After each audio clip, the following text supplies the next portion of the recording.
Welcome back, everyone. I hope you're doing well today. We're going to be reacting to how the British Empire starved Ireland. I don't know if this is directly correlated to the Irish potato famine, which is very infamous in the zeitgeist of world politics and world history, but I really don't know too much about this. So that is why we're watching this today, because we love learning. So let's jump right in and see what simple history has for us. Humble potato. Look at this humble potato. It can be boiled, mashed, stuck in a stew, fried, baked, and even be fermented. It's hearty, it's easy to grow, and it provides enough nutrients and calories for a healthy life. Probably one of the most satiable foods out there, starches, in terms of, and of course, satiable meaning filling, nutritious. Well, that's debatable. But anyway, it's just such a good food. Ireland has had an unlucky track record relying on the humble potato. However, and the British for basic rights, but most infamously during the 7-year Great Famine of 1845 and 1852. Okay, so this is mid-19th century. But this wasn't the only time the Irish starved in great numbers. A quick weather report from 1739, a century before the Great Famine. In September, as you can see, there were lots of rain clouds coming into Ireland, followed by dry conditions in October that were much colder than normal. Then, the Great Frost hit, the coldest winter of the century in Europe. Temperatures plummeted over the following months, and many found themselves short on fuel to keep warm, many succumbing to hypothermia. Even the Such a privileged era we live in. longest river in Ireland, the Shannon, froze, something it has not done since. The thaw came that February, but this revealed a much deeper problem. The freezing conditions had left the nation's potato crop ruined. There were no public emergency grain houses, and the few potatoes left in storage underground were made inedible. To make matters worse, the seed potatoes, the ones that would be used to plant new crops, were also ruined. So you can't just replenish with new seeds. So replacing the lost crop would be difficult, to say the least. On top of all this, the changing And by the way, rotten or bad potatoes are just the worst, just protrusive smell you'll ever have. weather patterns made the winter and spring unusually dry, with eyewitness George Faulkner stating that from Christmas until April, there was no rain at all.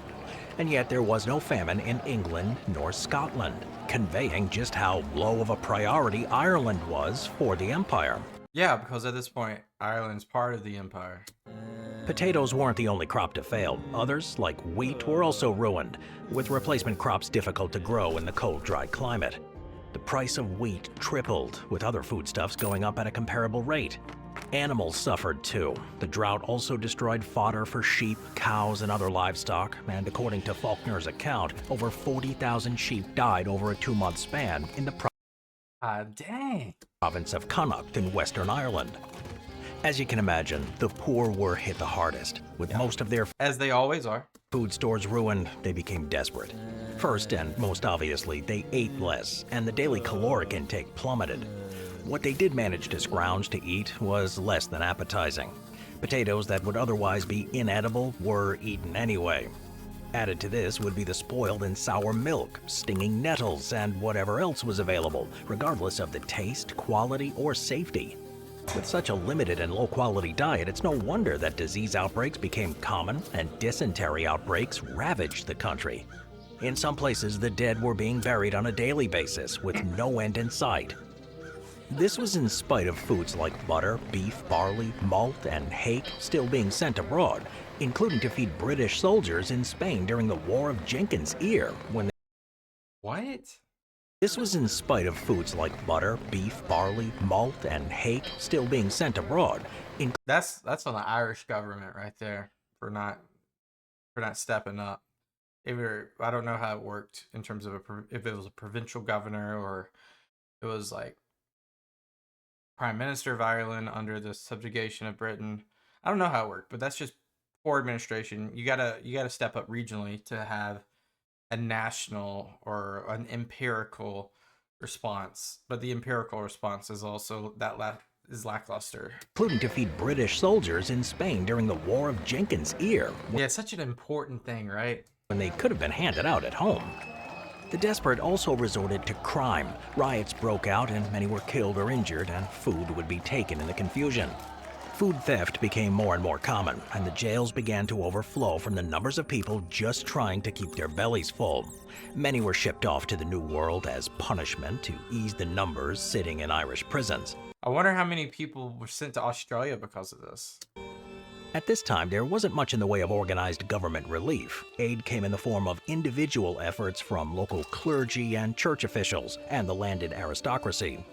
In Waterford, the local gentry established a food distribution system that kept 1,800 people fed per day. Other cities, towns, and villages like Cashel did the same, collecting donations, buying food, and distributing it to the needy. Some wealthy people started public works projects as a way to keep unemployment down. As much as they may have tried to relieve the suffering, these efforts were sporadic and not coordinated enough to provide relief for the starving and disease-racked population. Some food was shipped in from outside the country, but this was mostly distributed to coastal towns and cities, and very little of this outside relief made it inland. The climate in 1740 continued to be dry, and what crops could be planted failed because of the lack of rain. That winter, the weather was again unusually cold, killing off whatever crops the Irish farmers managed to plant. Conditions of 1741 only worsened as more and more of the population died to the famine or disease. Wow. With the situation becoming more and more desperate with each passing day, the food riots became more severe. The worst happened on April 25, 1741, when starving Irish peasants attacked a boat carrying a shipment of oats to Waterford City. They managed to take 60 barrels of oats from... You know he's desperate when you're getting to this situation right here. I never have understood. This is the modern world too. 1700s, that's the modern world. You think what you want. This is the modern world. Such a crazy existential threat that could be thwarted if we were to not be at wars, and instead we were to send this to the people that need it. The boat, but 5 were killed and 11 were wounded in the attempt. Then, in mid-year, things started to turn around. In June, 5 ships docked in Galway, Western Ireland, loaded with grain. And a month later, the price of grain dropped to pre-famine levels. Nice. That September, Ireland was hit by a series of severe storms that caused flooding. But then the weather returned to normal. The following winter was mild, and the weather was fair enough for planting, and the famine ended. Good. The famine was called Blight, or Year of the Slaughter by the Irish. When it was all over, it was estimated Slaughter.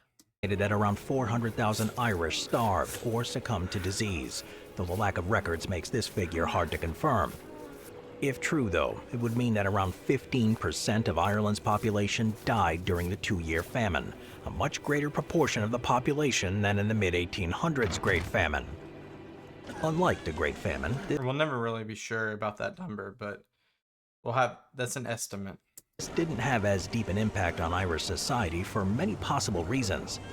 Though some did immigrate or were deported for crimes, there was no mass migration to further deplete the population because most couldn't afford it.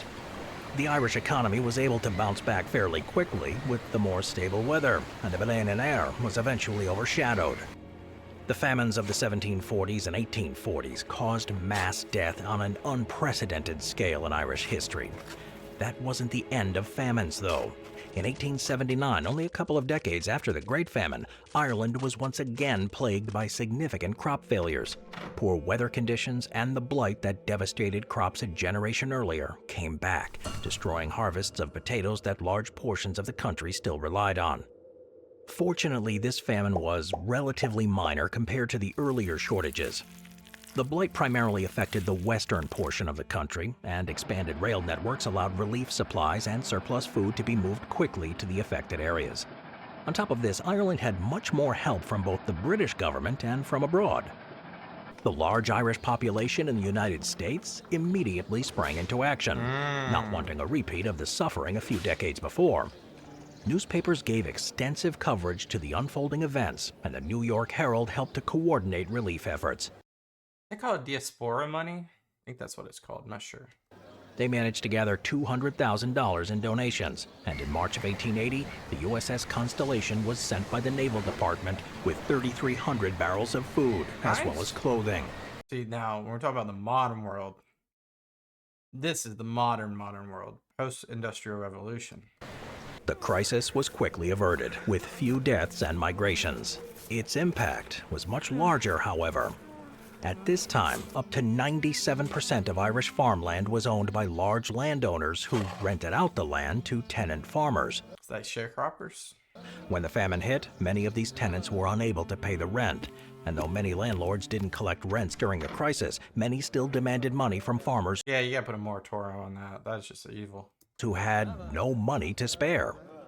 Angered by unfair land ownership practices, Irish farmers organized into the Land League, led by Irish nationalists Michael Davitt and Charles Stewart Parnell. They started a series of organized agitations until the passage of legislation to reduce rents and other reforms, and was a key moment in the Irish independence movement. On a side note, one land agent, Charles Cunningham Boycott, refused to lower or end demands for rent payments during the famine and evicted many farmers when they didn't have the money to spare. Fed up with his cruel treatment, the workers on lands he managed refused to work until they were given better terms, and the word boycott entered the English language. And that's interesting. I didn't know that. All of this over the humble potato. I mean, all of this over survival, really. That's crazy. What a mix of... That's what happens, though, when you have an empire. Things get too bureaucratic at the top, and the local areas just... I mean, we can say the same thing. This is what happened in the initial 5-year plans of China. You had such a need for, you know, bottom-up support from the company or country. You had the worst of the worst when it comes to famines. Famines are just, unless it's environmental, which sometimes most of these are, it's just evil. Famines are evil because it's just amassing greed in, or not creating a empathetic situation or empathetic system for the situation. But nevertheless, interesting. We learned something today, that the 1700s famine was the Great Famine versus the notorious potato famine, which was in the 1840s, 50s. So we learned something today. Thank you guys so much for watching. Let me know if you have any video suggestions down below or topics that we want to jump into. I'll see you guys next time. Peace out. Bye-bye.